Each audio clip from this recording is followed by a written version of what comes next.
Hello everyone, welcome to Gaurav Tyagi classes. जैसे मैंने एक स्पेशल बैच चला रखा है दिल्ली पुलिस के लिए। मैं उसमें पोर्शन कवर कर रहा हूँ general awareness plus current affairs. इस पोर्शन में आज आगे बढ़ते हैं। पहले बात करते हैं टुडेज स्पेशल में हम वो न्यूज़ कवर करते हैं जो एक दो दिन में आई होती हैं और इम्पोर्टेंट न्यूज़ हुई होती हैं। मतलब एक दो इम्पोर्टेंट न्यूज़ जो इसी समय के बीच में आई हुई हैं। पहली न्यूज़ आ रही है एम एस धोनी के रिटायरमेंट से। सबको पता है कि एम एस धोनी ने ऑल फॉर्म ऑफ क्रिकेट से रिटायरमेंट ले ली है। ये इंपॉर्टेंट न्यूज़ है, ये आपको ध्यान रखनी है। ये ध्यान नहीं रखना, ये तो सबको ही पता है कि एम एस धोनी ने रिटायरमेंट लेनी है। आपको जो ध्यान रखनी है वो एम एस धोनी की अचीवमेंट ध्यान रखनी है।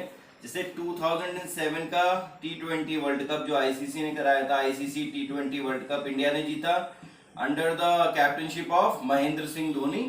उसके बाद 2011 का ICC one day world cup 50-50 over वाला इंडिया ने जीता किसकी कैप्टनशिप के अंदर?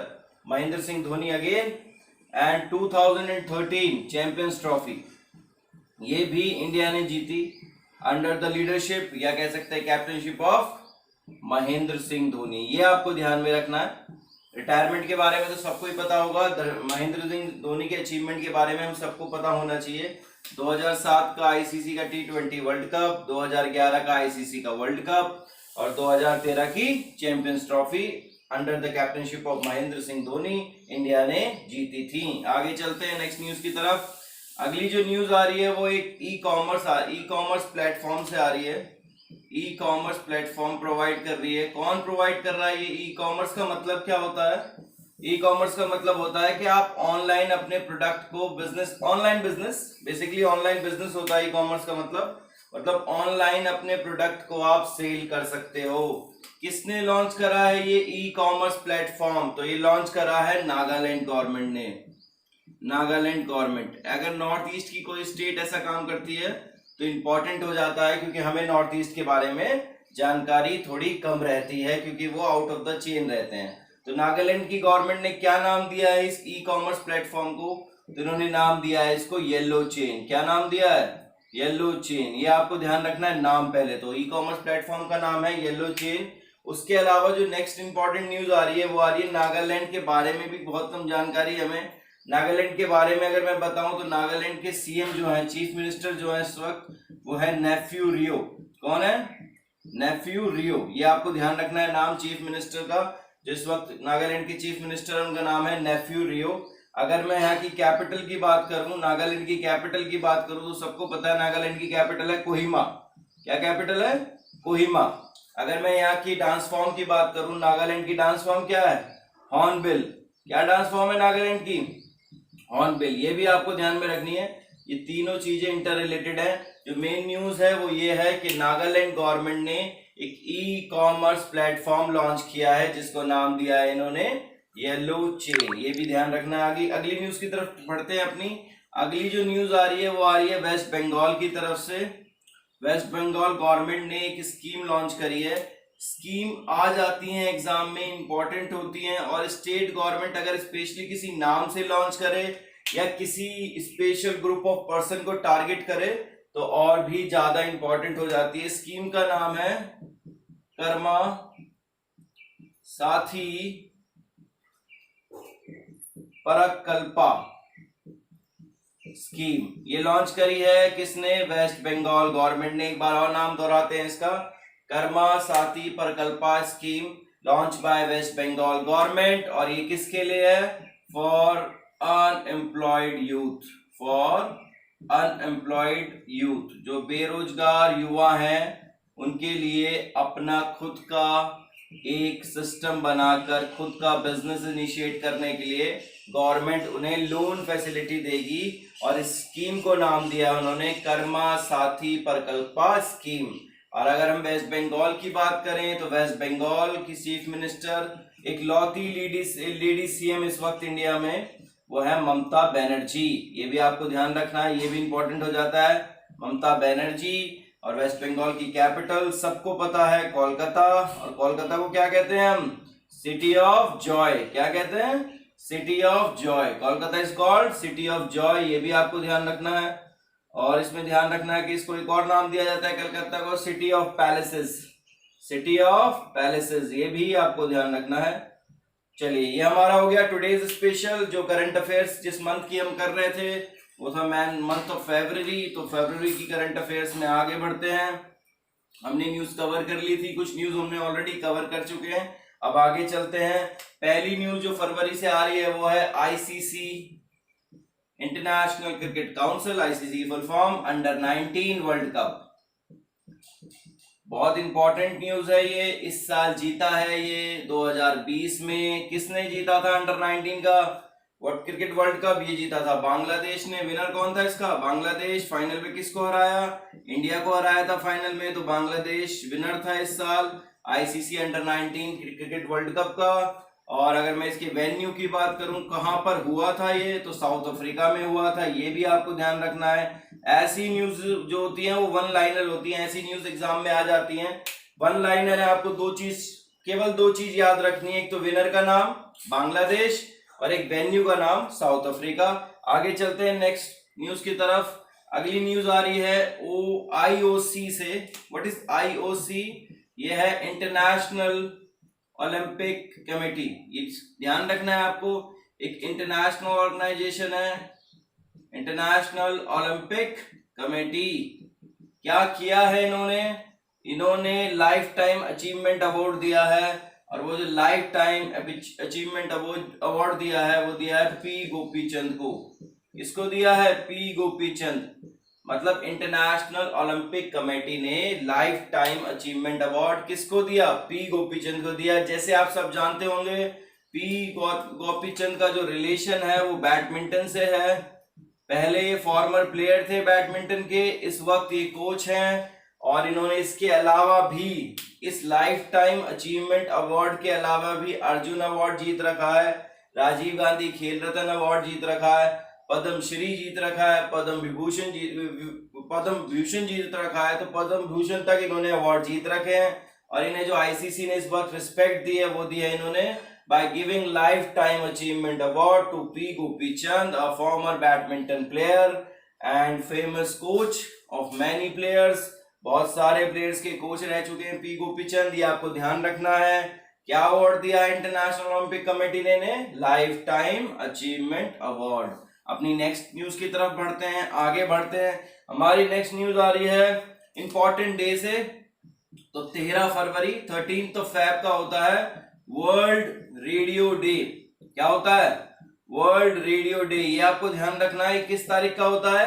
ये 13 फरवरी का होता है वर्ल्ड रेडियो डे। अगर हम इसकी थीम की बात करें, वर्ल्ड रेडियो डे की थीम की, तो वो है रेडियो एंड डाइवर्सिटी। क्या है?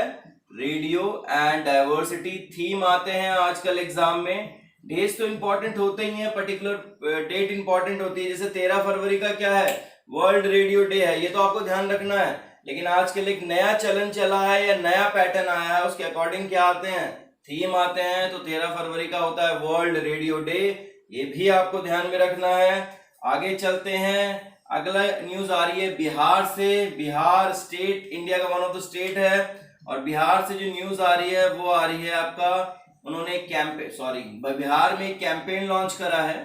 बिहार में एक कैंपेन लॉन्च करा है और कैंपेन का जो नाम है वो नाम है प्यार का पौधा कैंपेन। जैसे आपको नाम से लग रहा होगा इसके अंदर कोई प्लांटेशन की योजना होगी, मतलब पेड़ लगाने की योजना होगी।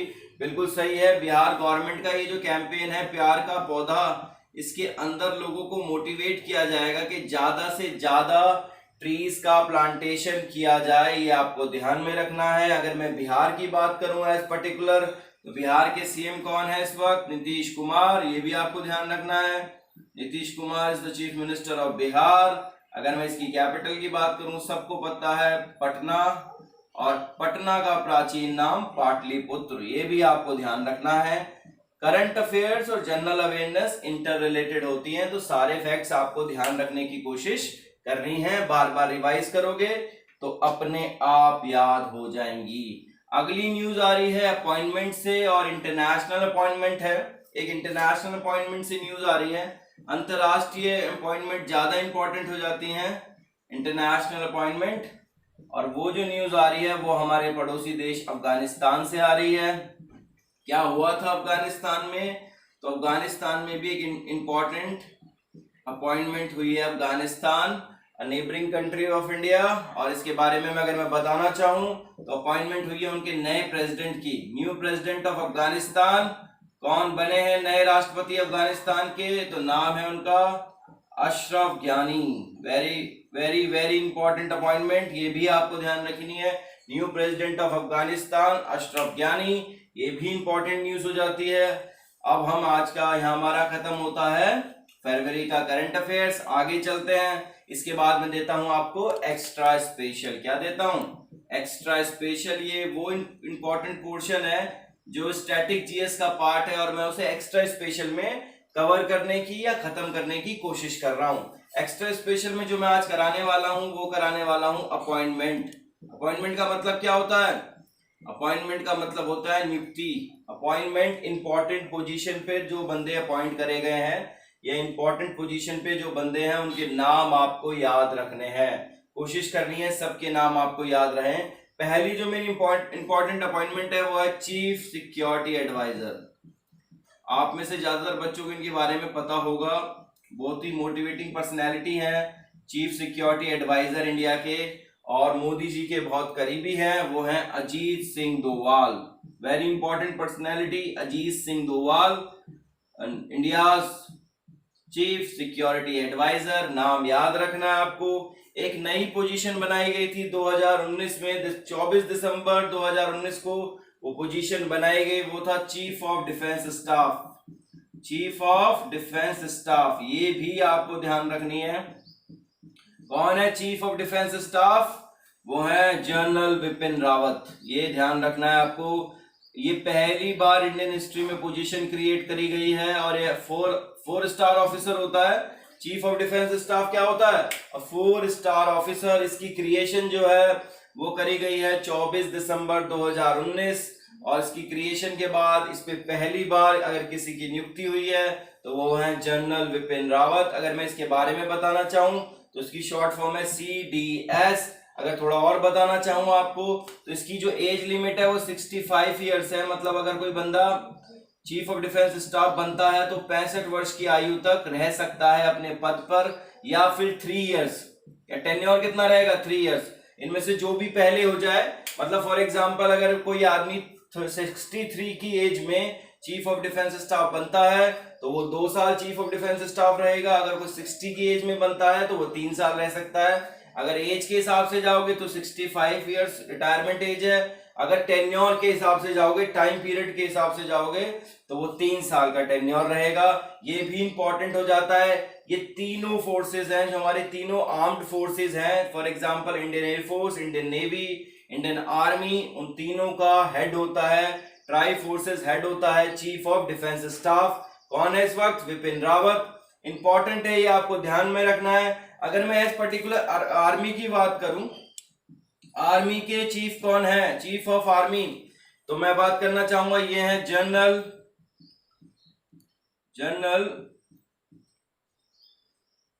कौन है इस वक्त chief of army? General Manoj Naravane. ये भी आपको ध्यान रखना है।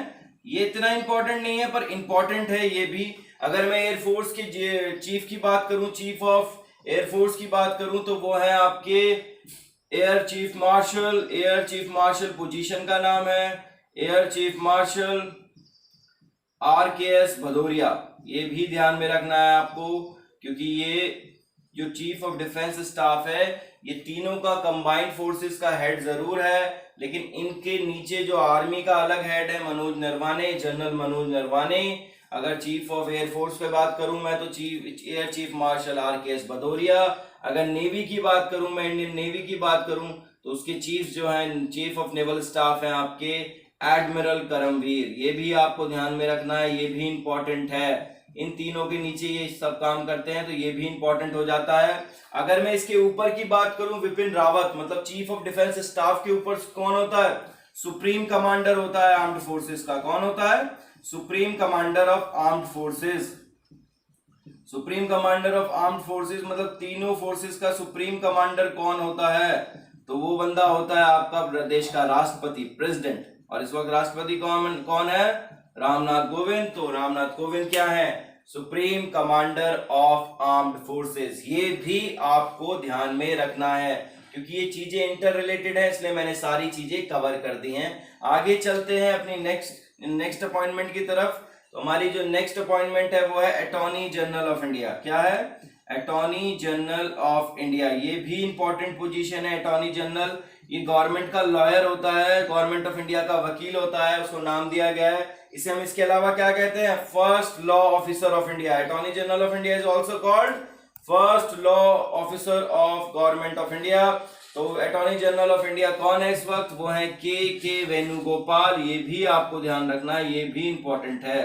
अपनी अगली अपॉइंटमेंट की तरफ बढ़ते हैं। पहले एक बार रिवाइज कर लीजिए। आज मेरा टॉपिक है एक्स्ट्रा स्पेशल में अपॉइंटमेंट। तो चीफ सिक्योरिटी एडवाइजर है Ajit Singh Doval, chief of defence staff है general Vipin Rawat, as particular army के हेड हैं general Manoj Naravane, chief of air force हैं वो हैं air chief marshal RKS Bhadauria. अगर मैं नेवी की बात करूं तो वो है एडमिरल करमवीर। आगे चलते हैं नेक्स्ट की तरफ। नेक्स्ट अपॉइंटमेंट जो है हमारी आ रही है वो आ रही है गवर्नर ऑफ RBI। इस वक्त RBI के गवर्नर कौन है? Governor of RBI। ये again important position, important post. Governor of RBI कौन है इस वक्त? तो गवर्नर है RBI के आपके शक्ति कांता दास। ये नाम याद रखना है आपको। RBI के गवर्नर कौन है इस वक्त? शक्ति कांता दास। वेरी इंपॉर्टेंट अपॉइंटमेंट, ये भी आपको ध्यान में रखनी है। पांचवी बात करें तो हम थोड़ा सा जुडिशरी की तरफ चलते हैं। तो चीफ जस्टिस ऑफ इंडिया कौन है? Chief justice of India, Bharat के मुख्य न्यायाधीश कौन है? Chief justice of India Arvind Bobde. ये भी आपको ध्यान में रखना है। Arvind Bobde is the chief justice of India. ये इंपॉर्टेंट पोजीशन है, ये भी आपको ध्यान में रखना है। अगर मैं नेक्स्ट अपॉइंटमेंट की बात करूं तो मैं बात करता हूं सेबी की। सेबी है security and exchange board of India. Security and exchange board of India, SEBI ही आपकी मदद करती है अगर आपके साथ कोई धोखा करता है रियल एस्टेट में, स्टॉक एक्सचेंज में, तो सेबी आपके लिए खड़ी रहती है। तो इस वक्त सेबी के चेयरमैन कौन है? तो वो है अजय त्यागी। ये भी आपको नाम ध्यान रखना है। सेबी के चेयरमैन कौन है? अजय त्यागी। नेक्स्ट न्यूज की तरफ बढ़ते हैं। 7th की बात करते हैं। सेबी के बाद चलते हैं हम अपनी फाइनेंस कमीशन के पास। फाइनेंस कमीशन एक बॉडी है जो प्रेसिडेंट जिसको अपॉइंट करता है। इस वक्त चल रही है 15th फाइनेंस कमीशन। कौन सी चल रही है? 15वीं फाइनेंस कमीशन। इसके हेड कौन है? तो इसके हेड है NK सिंह। कौन चेयरमैन है 15th फाइनेंस कमीशन का? NK सिंह। ये अगेन आपको नाम बहुत इंपॉर्टेंट है, आपको ध्यान रखना है। अगर मैं 8वीं की तरफ बढ़ूं तो वो है कैग। कैग क्या होता है? Controller and auditor general of India. CAG कौन होता है? Controller and auditor general of India. अगर मैं इस वक्त किसकी बात करूं, कैग की बात करूं, तो कौन है इस वक्त? ये रिसेंट अपॉइंटमेंट हुई है कैग की। तो इस वक्त कैग है गिरीश चंद्र मुर्मू। कौन है? गिरीश चंद्र मुर्मू। इससे पहले क्या थे? तो वो लेफ्टिनेंट गवर्नर थे जम्मू और कश्मीर के। उन्होंने रिजाइन किया। रिजाइन करने के बाद नए कैग कौन बन गए? तो नए कैग बन गए आपके गिरीश चंद्र मुर्मू। ये आपको ध्यान में रखना है। ये हमारी 8वीं अपॉइंटमेंट है। आगे बढ़ते हैं नेक्स्ट अपॉइंटमेंट की तरफ। तो नेक्स्ट अपॉइंटमेंट आ रही है यूपीएससी की तरफ से, union public service commission, UPSC. जैसे अभी IAS IPS का रिजल्ट आया है तो ये और भी इंपॉर्टेंट हो जाता है। यूपीएससी कंडक्ट कराती है उसे। तो यूपीएससी के चेयरमैन कौन है? वो है प्रदीप कुमार जोशी। कौन है? प्रदीप कुमार जोशी। ये भी आपको ध्यान में रखना है। आप इस फैक्ट को भी इंपॉर्टेंट माने क्योंकि ये तो रिसेंट अपॉइंटमेंट है, इन्हें भी अभी रिसेंटली अपॉइंट किया गया है। अगली बात करते हैं 10th की। हमारे चीफ इलेक्शन कमिश्नर कौन है? चीफ इलेक्शन कमिश्नर इस वक्त कौन है? तो चीफ इलेक्शन कमिश्नर हैं हमारे इस वक्त सुनील अरोड़ा। कौन है? Sunil Arora. Again important appointment, ये भी आपको ध्यान में रखनी है। तो ये हमारी हो गई आज की एक्स्ट्रा स्पेशल की 10 इंपॉर्टेंट अपॉइंटमेंट। इसके अलावा वाला इसकी जो बच गए इसके बाद वो पोर्शन भी हम कवर करेंगे। पहले आप 10-10 करके याद कीजिए, अच्छे से रिवाइज कीजिए, कॉपीज में नोट्स बनाइए। बेसिकली ऐसे मत पढ़िए ऑनलाइन केवल के बस पढ़ रहे हैं और जा रहे हैं। कॉपीज में नोट बनाइए जिससे आपको ये चीजें हमेशा याद रहें। मैं ये प्लेटफॉर्म आपको प्रोवाइड कर रहा हूँ फ्री ऑफ कॉस्ट, बस केवल इसलिए कि मैं आपको अच्छे से अच्छी नॉलेज जो एग्जाम में आए, ऐसी नॉलेज नहीं जिसे मैं शो करूं आपको, ऐसी नॉलेज जो एग्जाम में आए वो मैं आपको दे पाऊं। तो ये एक्स्ट्रा स्पेशल यहाँ खत्म करते हैं। Thank you for watching my video. Please like subscribe my channel. Thank you very much.